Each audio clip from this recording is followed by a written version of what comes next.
The mall food court smells like burned teriyaki and spilled Coca-Cola. 2:47 p.m. on a Thursday. I'm sitting alone at a corner table, laptop open, pretending to work but mostly scrolling through my phone like everyone else. Then I hear it. A woman screaming. Not the fake performative scream you sometimes hear from teenagers. This is different.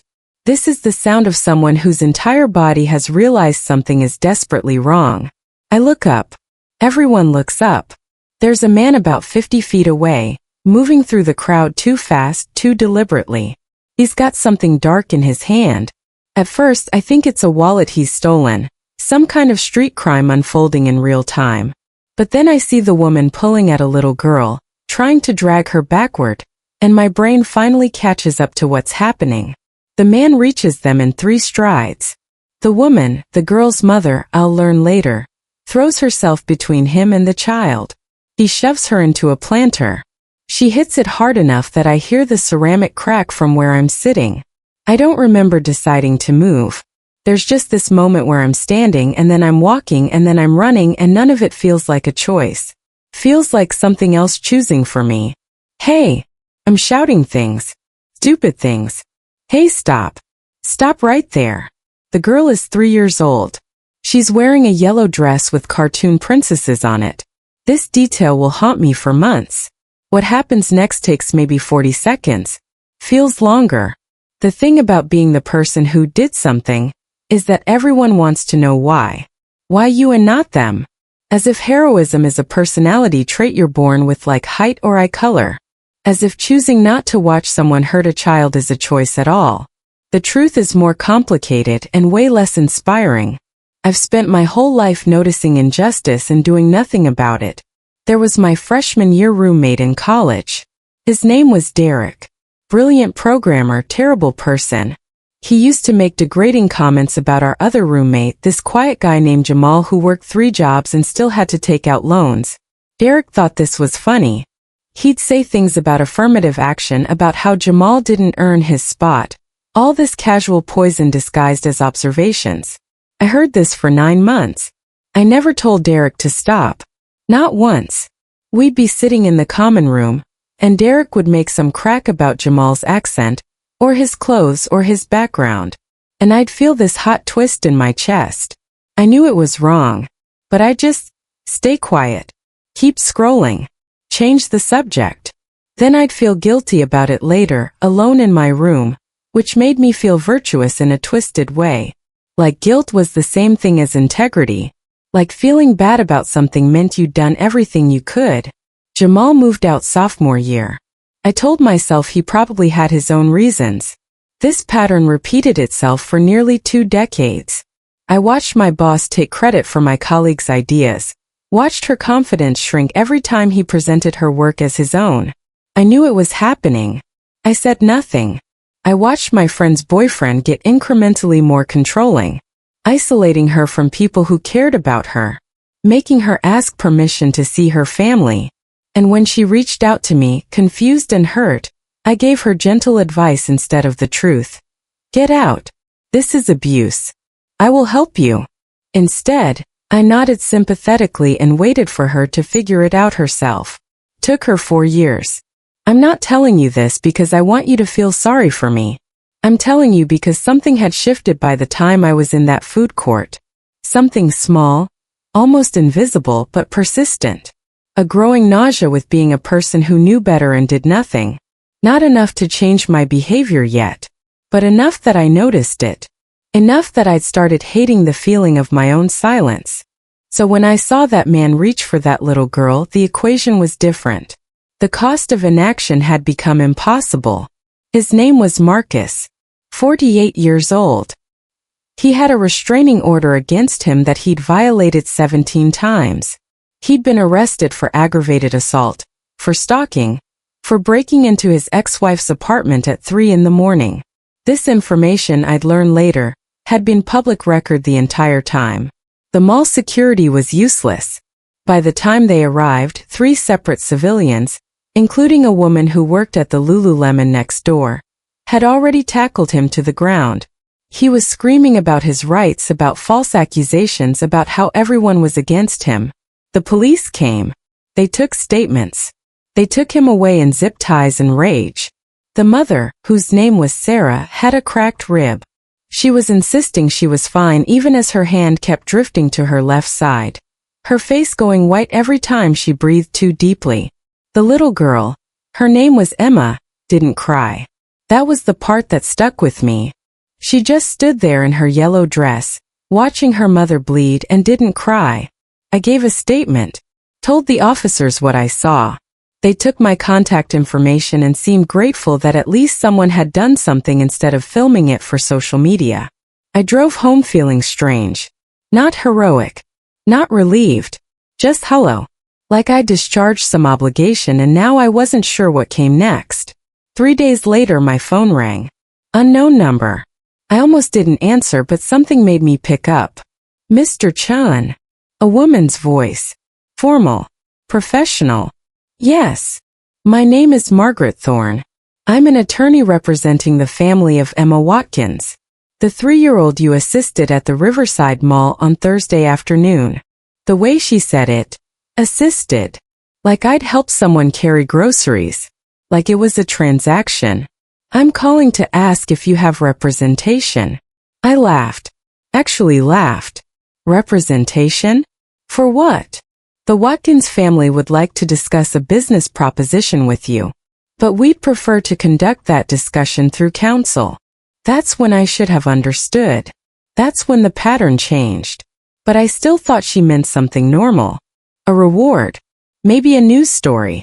Something with a beginning, middle, and end. I don't think I need a lawyer, I said. I'm glad that girl is okay. There was a pause. Mr. Chun, are you aware of who the family is? That's when I Googled. That's when I learned that Emma Watkins' father was Nicholas Watkins, the co-founder of a biotech company worth roughly $8 billion. That her mother had been in the process of a custody dispute. That the man who tried to take her wasn't some random predator. He was a family friend with connections to her uncle, someone the family had trusted. And that Nicholas Watkins, despite his incomprehensible wealth, apparently still wanted to personally thank the stranger who'd stopped what could have been a tragedy. The meeting was scheduled for the following Tuesday at his penthouse office. He stood up and walked to the window. His penthouse office overlooked the entire city. There were people down there doing terrible things. There were people down there suffering. There was a whole world of injustice happening in real time, and from this height it looked abstract.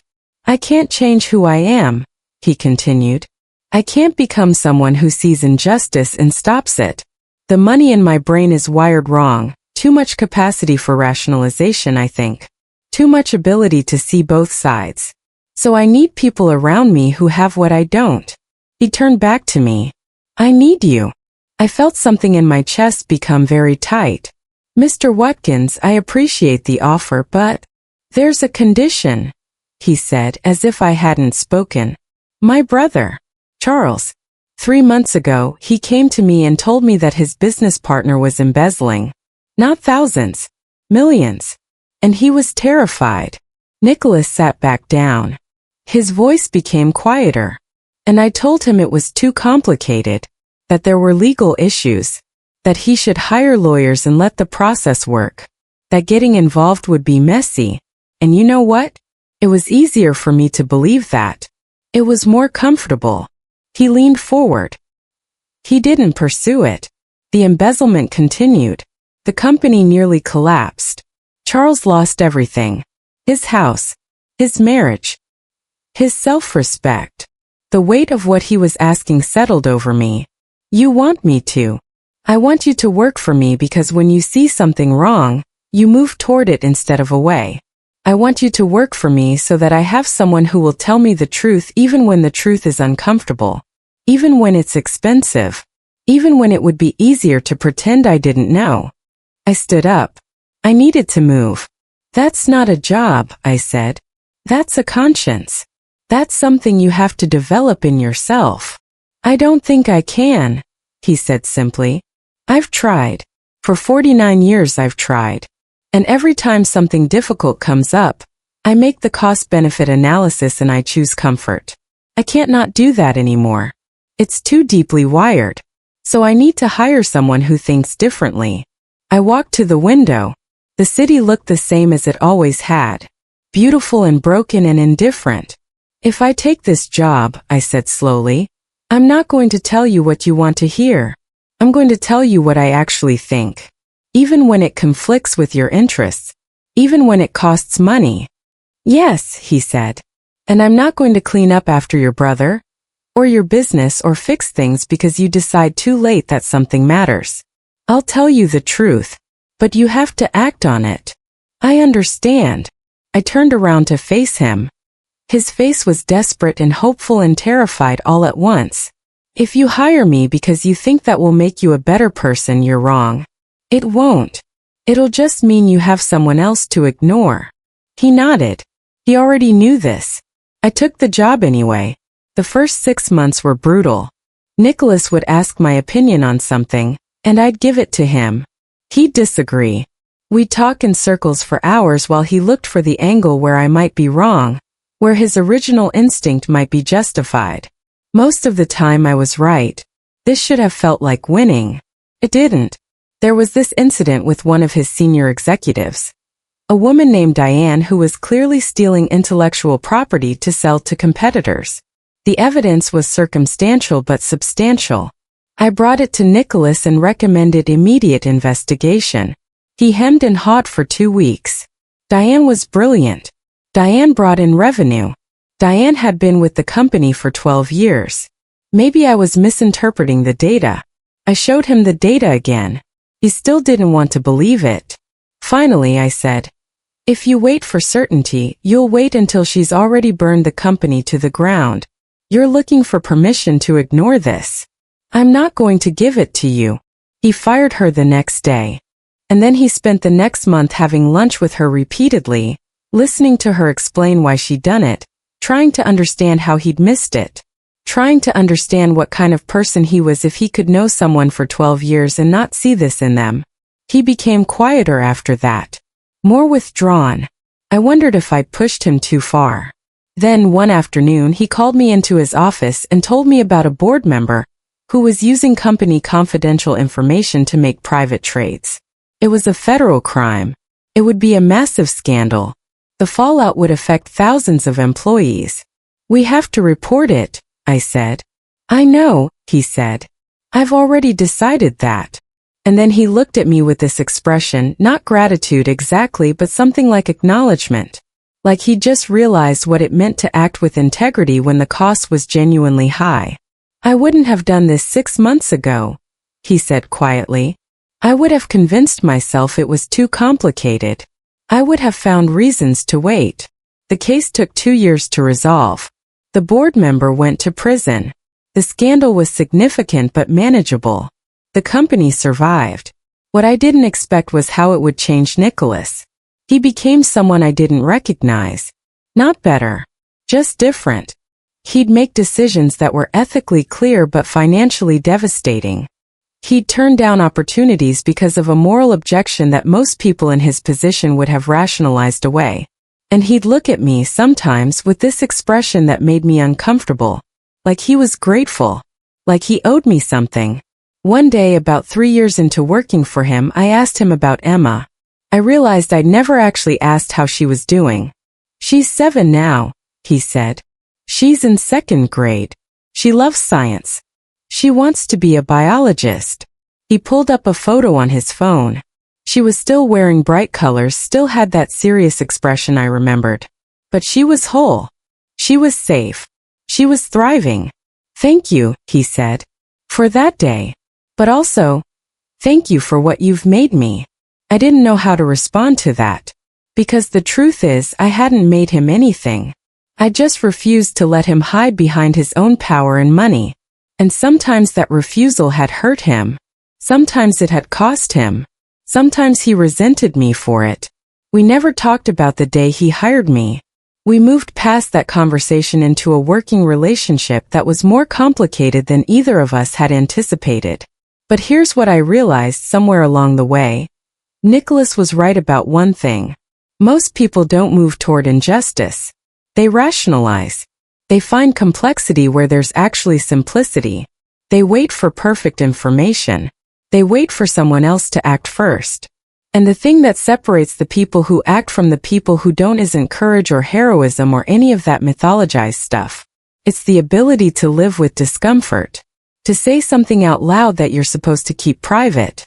To prioritize integrity over the easier path. Last month, Nicholas asked me to have coffee with him. Not at the office. A small place near his house, the kind of coffee shop where people don't recognize billionaires. We sat outside. It was fall. The light was that particular gold it only gets in October. I'm stepping down as CEO, he told me. Next month. I didn't know what to say. I'm not sick, he continued. I'm not in crisis. I'm just tired of the constant calculation. Tired of managing my own conscience through proxy.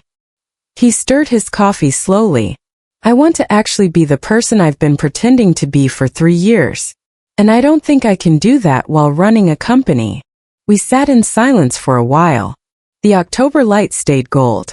People walked past us. All of them carrying their own injustices and rationalizations and moments where they'd chosen comfort over courage. What will you do? I asked. I don't know yet, he said. Something smaller probably. Something where I can see the consequences directly. Where I can't hide behind strategy. He looked at me. You changed my life, you know. No, I said. I didn't. I just refused to be complicit in your avoidance. He smiled at that. A real smile. Same thing, maybe. Here's what I've learned in the years since that day in the food court. The moment you act, the moment you move toward injustice instead of away from it, you don't become a hero. You just become someone who has to figure out who they actually are. The mall security footage of that day went viral for a while. People called me brave. But bravery implies you're choosing to be scared and doing it anyway. I wasn't scared. I was just unable to stand still. The harder part came after. The harder part is living with the consequences of refusing to pretend you don't see what you actually see. The harder part is not making peace with injustice. The harder part is letting other people be uncomfortable with the truths you refuse to hide. If you've ever watched something wrong happen and felt that hot twist in your chest, that moment where you knew you were choosing silence, you understand what I mean. You understand that the discomfort of speaking up is actually smaller than the discomfort of pretending you didn't see. And that's the piece nobody tells you about. They tell you the story of the rescue, the billionaire father, the impossible request, the dramatic arc where everything changes. But the real story is quieter. It's the understanding that there will always be choices, that there will always be injustice, that the only question that actually matters is not what will happen to me if I act, but what will happen to me if I don't. The yellow dress, the cracked ceramic, the mother's white face as she breathed too shallowly. Emma is 7 years old and she wants to be a biologist. She'll probably save lives someday in ways both visible and invisible, because someone was unable to stand still.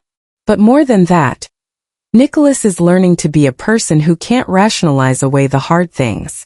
And I'm learning that integrity isn't something you develop alone. It's something you practice out loud with witnesses in the presence of people who are trying to figure out who they actually are. That's the real story. That's what lingers.